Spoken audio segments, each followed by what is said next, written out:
IU is the 4. Kent State, the Golden Flashes. Whew, some people really like this basketball team. Les, when we start off with you, what do you make of Indiana? Is this going to be a dicey proposition for the Hoosiers? This is going to be a tough discussion for yours truly, because I don't know if I like my alma mater here, to be honest with you. And I'll set up this is kind of one of the interesting storyline matchups in the first round, because Rob Senderoff, now the head coach of Kent State, was a former Indiana assistant when one Kelvin Sampson was the head coach.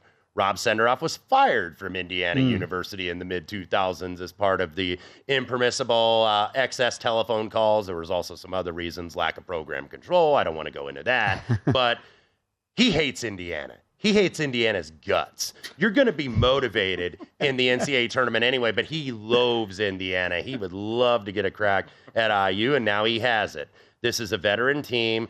Their point guard, Sincere Carey, 80th percentile ball screen usage rate, 90th percentile efficiency for synergy.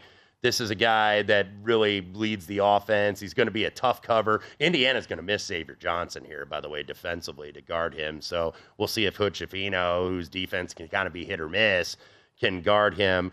One of the things I worry about Indiana at the end of the season was the fact that they looked like a very tired basketball team. I was listening to longtime Indiana radio voice Don Fisher today doing an interview, and he's going to know. He's done it for 50 years. He knows what a tired basketball team is. And I think so when you look at the minutes, when you look at Trace Jackson-Davis playing 38 minutes every game, Hood Schifino playing 36 minutes.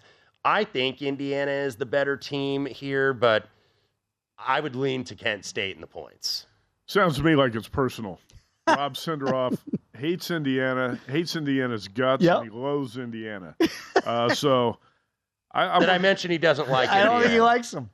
Hey, Golden Flashes won 28 games. They're legit. That's not easy to do in the MAC. That's a challenging conference to post that kind of record. And I think Sincere Carey, the point guard, is kind of set up here to be a March Madness type of star. I'm going to predict, Dave, that Sincere Carey is going to have a shot to win this game. Ooh. That's why I'm taking the points with the Flashes. I like Carey. I like Malik Jacobs. And if you look at the non-conference, Kent State really stepped out and got challenged. Lost at Houston 49-44. Lost at Gonzaga 73-66. This team's legit.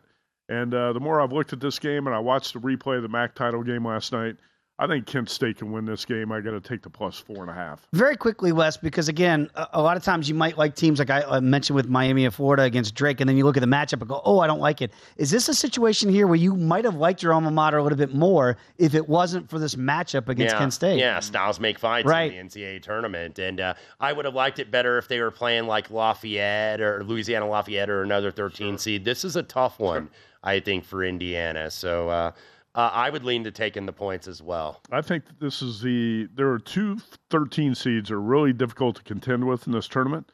Kent State's one and Iona is the other. And again, we'll get into your official predictions in the next segment of who's coming out of this Midwest. But it does feel like if Kent State is live to pull the upset here, potentially are we looking at another scenario here like a Furman where maybe they don't just stop at one win and maybe win two? Well, I should have added that. Yeah, there's three. Furman is the other 13. Right. It's going to be really difficult. I think Louisiana is by far the worst of the 14 seeds. Kent State, by the way, a possibility if they get through Indiana and maybe get Drake in the second round, as I think they will, could have a rematch of mentor and pupil, Kelvin Sampson against Rob Senderoff in the Sweet 16, former assistant under Kelvin Sampson, by the way, hates Indiana. Kelvin Sampson does hate Indiana. Oh, yes, he does. Don't get him started on that. Visit VSiN.com to get current odds, listen for free, find showtimes, and download VSiN sports betting podcasts.